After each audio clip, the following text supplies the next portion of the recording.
देखने वाले हैं dynamic braking of induction motor. तो हमारा डायनामिक ब्रेकिंग कितने प्रकार का होता है? 4 प्रकार का होता है। पहला क्या होता है? AC dynamic braking. दूसरा होता है सेल्फ एक्साइटेड कैपेसिटर ब्रेकिंग। तीसरा होता है डीसी ब्रेकिंग और चौथा होता है जीरो सीक्वेंस ब्रेकिंग। तो सबसे पहले हम लोग देखते हैं एसी ब्रेकिंग। तो एसी ब्रेकिंग करने के लिए हम क्या करते हैं? ये मान लीजिए हमारा बस बार है, ठीक है, ये हमारा क्या है? बस बार है। तो यहाँ से या फिर ऐसे बना लें, हमारा ये क्या है? इंडक्शन मोटर है। ये हमारा इंडक्शन मोटर है और यहाँ से क्या हो रहा है? 3 फेज सप्लाई आ रहा है। और ये कौन सा? ये अक्सर किस मोटर में यूज होता है? Slip ring type induction motor.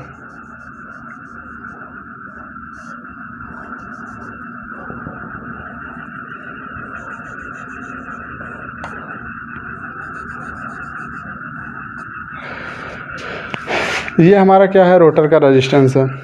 तो ब्रेकिंग करते वक्त ये हमारा क्या है? सप्लाई से जुड़ा हुआ है। जब हम ब्रेकिंग करते हैं उस कंडीशन में क्या करते हैं? यहाँ से किसी एक सप्लाई को क्या करते हैं? कट कर देते हैं। जब हम कट कर देते हैं तो ये हमारा क्या होता है? AC braking. ये 2 प्रकार से होता है। इस मेथड को क्या कहते हैं? Two lead connection. Two lead connection. और एक और मेथड होता है, उसमें हम क्या करते हैं? ये मान लीजिए हमारा इंडक्शन मोटर है, तो यहाँ से सप्लाई आ रही है, इसमें एक सप्लाई को कट करेंगे और ले जाकर क्या करेंगे? यहाँ पे किसी एक कंडक्टर से क्या कर देंगे? कनेक्ट कर देंगे। और ये नीचे हमारा क्या रहेगा? रोटर का रेजिस्टेंस। अब रोटर रेजिस्टेंस क्यों लगाते हैं ये अभी बता रहे हैं। इस मेथड को क्या कहते हैं? 3 लीड कनेक्शन। 3 lead connection. इस मेथड को कहते हैं 3 लीड कनेक्शन। तो ये ब्रेकिंग करते वक्त क्या होता है?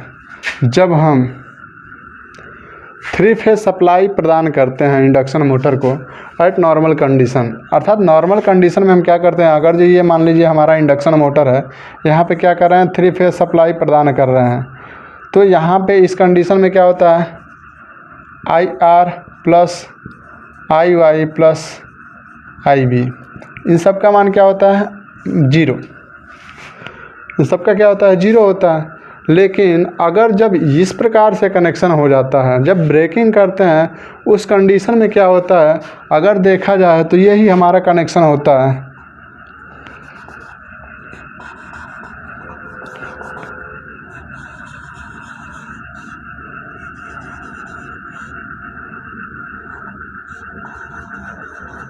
ये होता है, ये मान लीजिए क्या है? IR, ये IY है और ये IB है। यहाँ से किसी भी एक कनेक्शन को क्या कर लिया? कट आउट करके हटा लिया है। मान लीजिए हमने इसको क्या कर लिया? हटा लिया है। तो यहाँ से अब ये देखा जाए तो ये क्या है? IR। IR का मान क्या है? ये बराबर है किसके? IY के। क्यों? क्योंकि जब इसे हटा दिए हैं, इसको हटा लेने के पश्चात ये क्या हो रहा है? जो करंट यहाँ से आ रहा है वही करंट यहाँ से जा रहा है। तो यहाँ से अगर जो देखा जाए तो ये क्या हो जाएगा? IR plus IY। ये IB का मान जैसे ही हम इसे कनेक्ट कर लिए हैं तो ये मान क्या हो गया है? इसमें कोई करंट फ्लो नहीं कर रहा है। परिणाम स्वरूप ये क्या हो गया? इसमें करंट का मान 0। तो यहाँ पे रख लेंगे क्या? प्लस 0 बराबर 0। तो IR प्लस IY बराबर क्या हो जाएगा? 0। तो IR बराबर I इंटू वाई। ये क्या हो जाएगा? ये नेगेटिव हो जाएगा। IR बराबर माइनस IY। तो इस प्रकार से यहाँ पे क्या हो रहा है? यहाँ पे हम देख रहे हैं कि एक पल्सेटिंग मैग्नेटिक फ्लक्स जनरेट हो रहा है। पहले जब ये नॉर्मल कंडीशन अर्थात इस कंडीशन में था तो यहाँ पे क्या हो रहा था? एक रोटेटिंग मैग्नेटिक फ्लक्स जनरेट हो रहा था, जिसके कारण से हमारा इंडक्शन मोटर घूम रहा था। अब हमने क्या कर दिया है? एसी डायनामिक ब्रेकिंग किया है। इसके लिए हम क्या किए हैं? यहाँ से अर्थात किसी सप्लाई से एक फेज़ को कट कर दिए हैं या फिर एक फेज़ को कट करके दूसरे फेज़ से कनेक्ट कर दिए हैं, जिसके कारण से क्या हो रहा है, एसी डायनामिक ब्रेकिंग। तो इस केस में क्या हो जा रहा है, आई आर बराबर माइनस आई वाई। इस कारण से क्या हो जा रहा है, पल्सेटिंग मैग्नेटिक फ्लक्स जनरेट हो रहा है। जब ये पल्सेटिंग मैग्नेटिक फ्लक्स जनरेट होगा तो हमारा मान कर चलिए रोटर एक डायरेक्शन में है, इसमें मान लीजिए ये रोटर है, इस डायरेक्शन में क्या हो रहा है, घूम रहा है। हमारा रोटर इस डायरेक्शन में घूम रहा है। पहले हमारा इस कंडीशन में ये रोटर हमारा किस डायरेक्शन में घूम रहा था, इस डायरेक्शन में, और मैग्नेटिक फ्लक्स का डायरेक्शन किधर था, इधर। तो हमारा रोटर घूम रहा था। अब क्या हो गया है, यहाँ पे क्या हो गया है, पल्सेटिंग मैग्नेटिक फ्लक्स में कन्वर्ट हो गया है। जब पल्सेटिंग मैग्नेटिक फ्लक्स उत्पन्न होगा तो पल्सेटिंग मैग्नेटिक फ्लक्स के कारण से क्या होगा, पल्सेटिंग टार्क भी उत्पन्न होगा।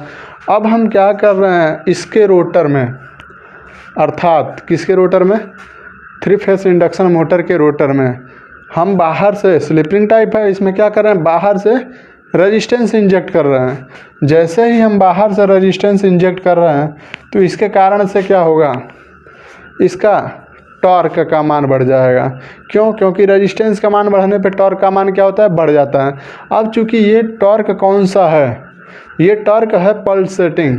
तो पल्सेटिंग है, जब मान लीजिए हमारा इस डायरेक्शन में क्या है, इस डायरेक्शन में टॉर्क लग रहा है,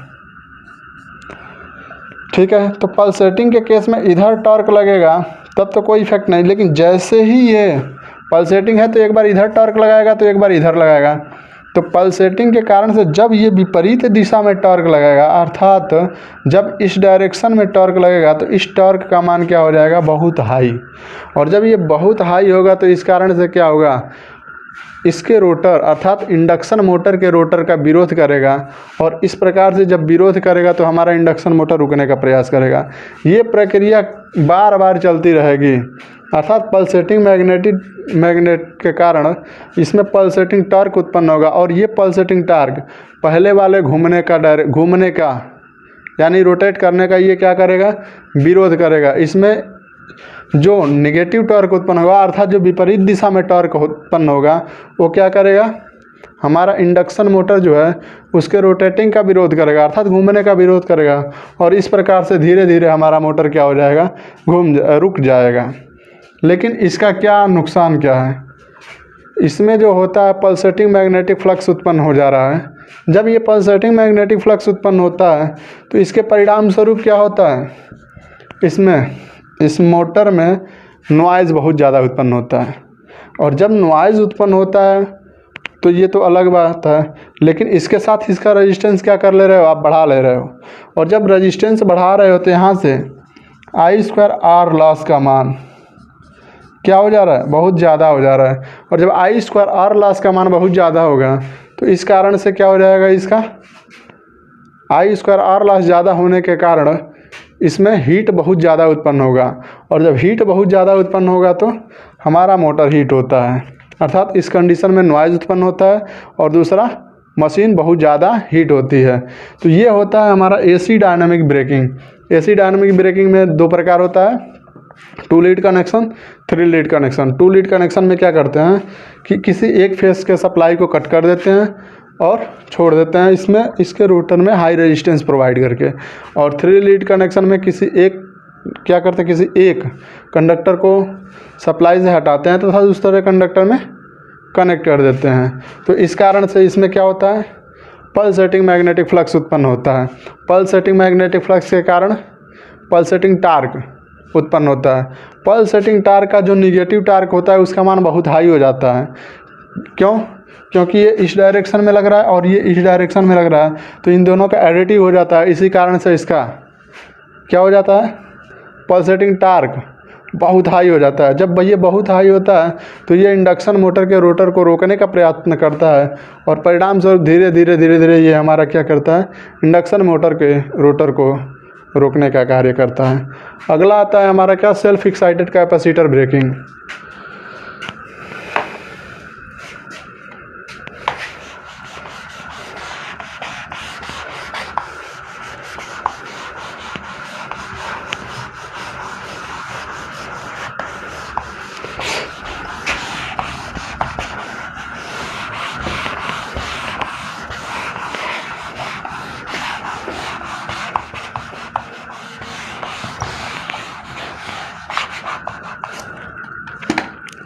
अगला क्या है हमारा सेल्फ एक्साइटेड कैपेसिटर ब्रेकिंग।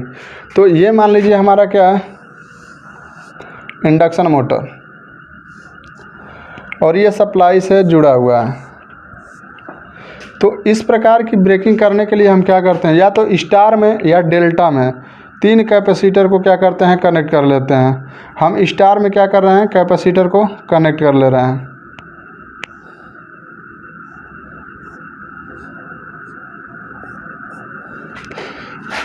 और तीनों फेज में क्या कर ले रहे हैं कनेक्ट।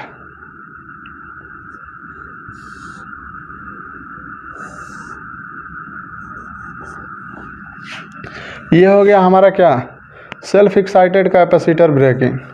ये परमानेंटली क्या होता है हमारा कैपेसिटर जुड़ा रहता है। जब हमें ब्रेकिंग करना होता है तो ये क्या रहता है ये अर्थात इंडक्शन मोटर का जो है इसमें रोटर है ये क्या हो रहता है मैकेनिकल लोड से हमेशा जुड़ा रहता है।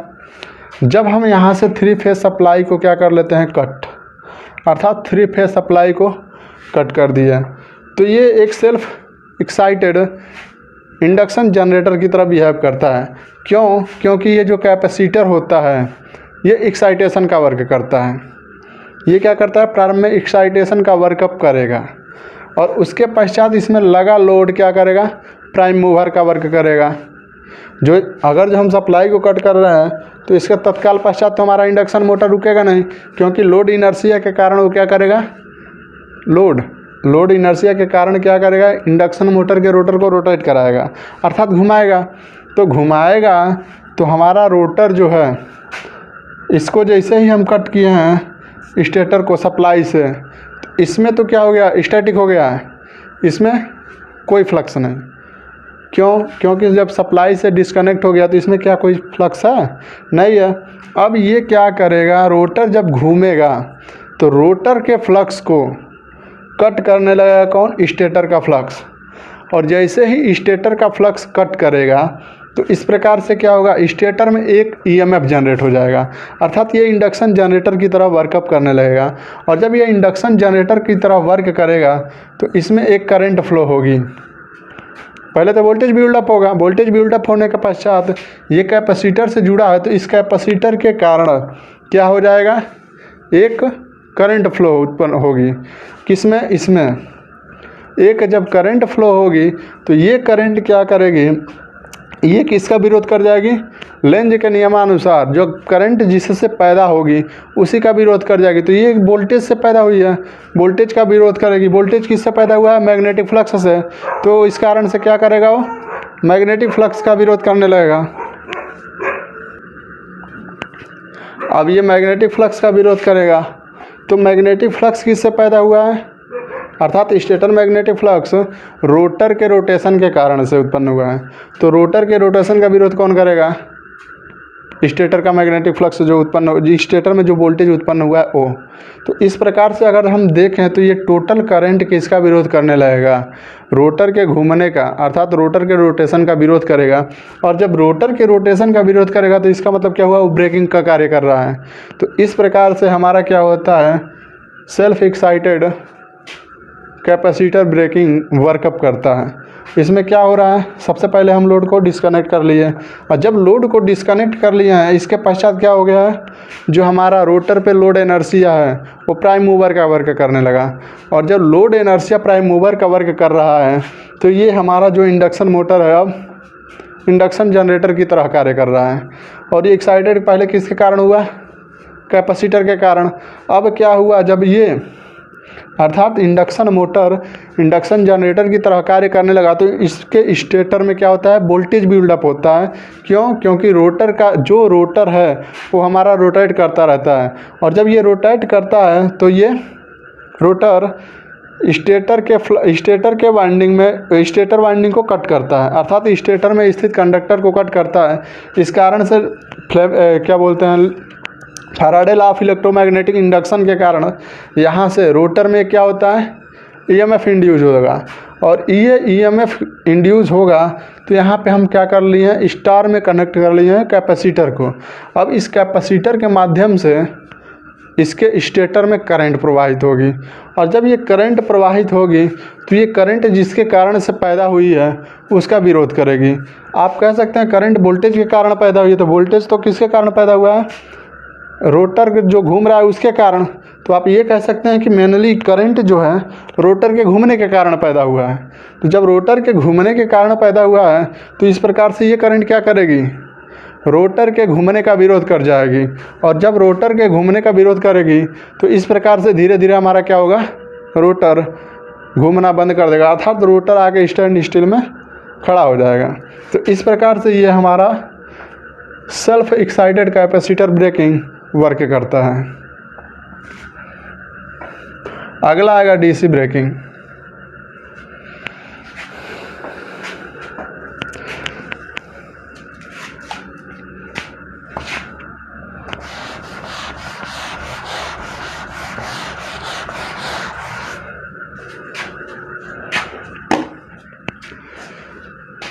डीसी ब्रेकिंग में हम क्या करते हैं?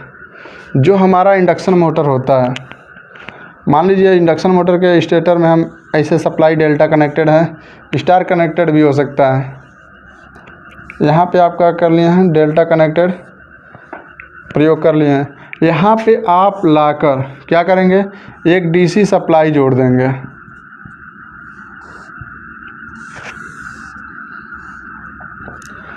ये होता है 3 लीड कनेक्शन, और एक और होता है क्या? ये हो गया हमारा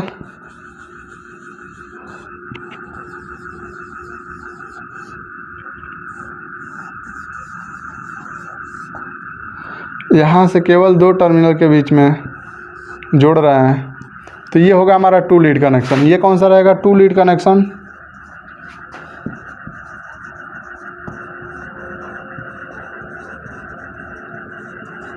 और ये होगा 3 लीड कनेक्शन।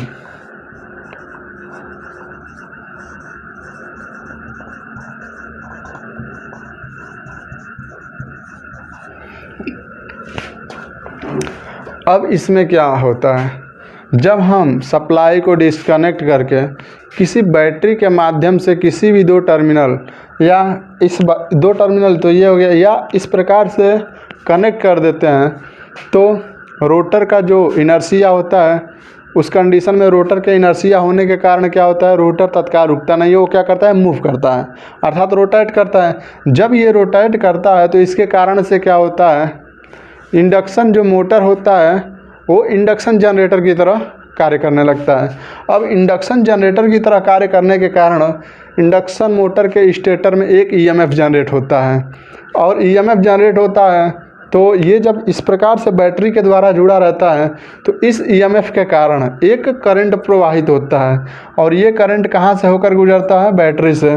तो बैटरी में जब करंट बैटरी से होकर गुजरता है तो करंट अब जब पैदा होता है तो करंट जिसके कारण पैदा होता है लेंज के नियमानुसार वो क्या करेगा? उसी का विरोध कर जाएगा। तो ये करंट यहाँ पर भी किसके कारण पैदा हो रहा है? रोटर के घूमने के। तो रोटर के रोटेशन के कारण ये जब पैदा हो रहा है तो इस कारण से ये करंट क्या करेगा? ये करंट क्या करेगा? यहाँ मान लीजिए आई करंट प्रवाहित हो रहा है, तो ये करंट रोटर के रोटेशन का विरोध करेगा। इस कारण से क्या हो जाएगा?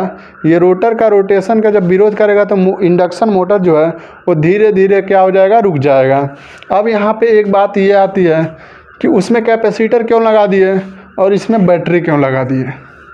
ये एक अलग टॉपिक है कि उसमें क्या कैपेसिटर क्यों लगा रहे हैं और इसमें बैटरी क्यों लगा रहे हैं, और उसमें रोटर में क्या लगा दिया था? पहले वाले में रजिस्टर। तो इसका एक बहुत बड़ा रीज़न है। अगर जो हम इसको क्या कर ले रहे हैं? डायरेक्ट शॉर्ट कर ले रहे हैं यहाँ से। जब डायरेक्ट शॉर्ट करेंगे तो यहाँ पे करंट का मान क्या हो जाएगा? बहुत हाई, अर्थात स्टेटर वाइंडिंग में करंट का मान क्या हो जाएगा? बहुत हाई हो जाएगा। और जब ये बहुत हाई हो जाएगा तो इस कारण से क्या हो जाएगा? करंट का मान बहुत हाई होने के कारण इंडक्शन मोटर में आई स्क्वायर आर टी लॉस का मान क्या हो जाएगा? बहुत बड़ा हो जाएगा, बहुत ज़्यादा। इसका मतलब क्या हो जाएगा? इंडक्शन मोटर का जो स्टेटर है वो बहुत हीट होगा, और बहुत ज़्यादा हीट होने के परिणाम स्वरूप ये क्या हो सकता है? इंडक्शन मोटर का जो स्टेटर का वाइंडिंग है इसका इंसुलेशन हमारा फेल हो सकता है। इसी कारण से हम क्या करते हैं? किसी में बैटरी लगा रहे हैं तो किसी में कैपेसिटर लगा रहे हैं, तो किसी में रोटर में क्या लगा दे रहे हैं, रजिस्टर। तो इस प्रकार से हम इसका कनेक्शन करते हैं। अर्थात इसमें हमारा बैटरी लगाने का मेन पर्पज़ क्या है, करंट के मान को लिमिट करने के लिए ही हम बैटरी लगाते हैं। और उसमें कैपेसिटर क्यों लगा रहे हैं, करंट के मान को लिमिट करने के लिए हम उसमें कैपेसिटर लगा रहे हैं। अगला आता है जीरो सीक्वेंस ब्रेकिंग। तो ये जो जीरो सीक्वेंस ब्रेकिंग है, ये क्या है, ये भी सेम इसी से मैच करता हुआ है। बस इसमें डिफरेंस क्या होता है,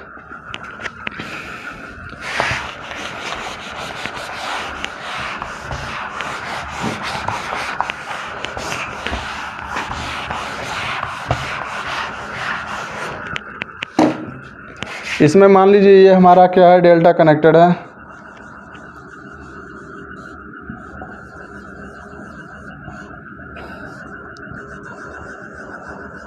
तो इसमें इस प्रकार से कनेक्शन करते हैं। तो जो इसमें करंट होता है, टोटल करंट एक ही करंट फ्लो करता है, इस कारण से इसे जीरो सीक्वेंस कहते हैं। अब यहाँ पे इसमें क्या करते हैं, या तो एसी इक्विपमेंट जोड़ लेते हैं या डीसी। तो यहाँ पे हमने डीसी जोड़ लिया। अब इस डीसी को जोड़ने का मुख्य रीज़न क्या होता है, तो वही पुराना वाला रीज़न होता है क्या, कि करंट के मान को लिमिट करने के लिए हम यहाँ पे बैटरी का प्रयोग कर रहे हैं। अब ये बैटरी का प्रयोग करने से इलेक्ट्रोलाइट का क्या होता है, कुछ ना कुछ रेजिस्टेंस होता है, और उस रेजिस्टेंस से होकर गुजरेगा करंट, तो क्या हो जाएगा, करंट का विरोध करेगा, परिणाम स्वरूप करंट का मान कम हो जाएगा। और जब करंट का मान कम होगा तो यहाँ से I² RT लॉस का मान क्या हो जाएगा, कम हो जाएगा। और जब I² RT लॉस का मान कम होगा तो इसके इंडक्शन मोटर के स्टेटर का क्या हो जाएगा, हीटिंग क्या हो जाएगा, कम हो जाएगा। और जैसे ही हीटिंग का मान कम होगा तो इंडक्शन मोटर का जो इंसुलेशन है, अर्थात इस इंडक्शन मोटर के स्टेटर में स्थित कौन सा कंडक्टर का इंसुलेशन फेल होने से बच जाता है। तो इसी कारण से हम क्या करते हैं, यहाँ पे डीसी सप्लाई या बैटरी का है या कैपेसिटर का है या रजिस्टर जोड़ लेते हैं। अब आता है डायनामिक ब्रेकिंग। तो डायनामिक ब्रेकिंग कोई बेस्ट मेथड नहीं है। इसमें लॉस का मान क्या होता है, बहुत ज़्यादा होता है। तो दूसरा बात यह है कि इसमें हीटिंग का मान क्या होता है, ज़्यादा होता है। ये बहुत ज़्यादा हीटिंग होता है इसमें। अगला क्या है, इस ब्रेकिंग को अर्थात डायनामिक ब्रेकिंग को ही क्या कहते हैं, रियोस्टैटिक ब्रेकिंग कहते हैं। डायनामिक ब्रेकिंग को किस नाम से और जाना जाता है, डायनामिक ब्रेकिंग को रियोस्टैटिक ब्रेकिंग के नाम से भी जाना जाता है। तो ये रहा आज का हमारा टॉपिक। सबसे पहले क्या रहा, AC dynamic braking. AC dynamic braking में आप रजिस्टर क्यों लगाते हैं, करंट के मान को लिमिट करने के लिए।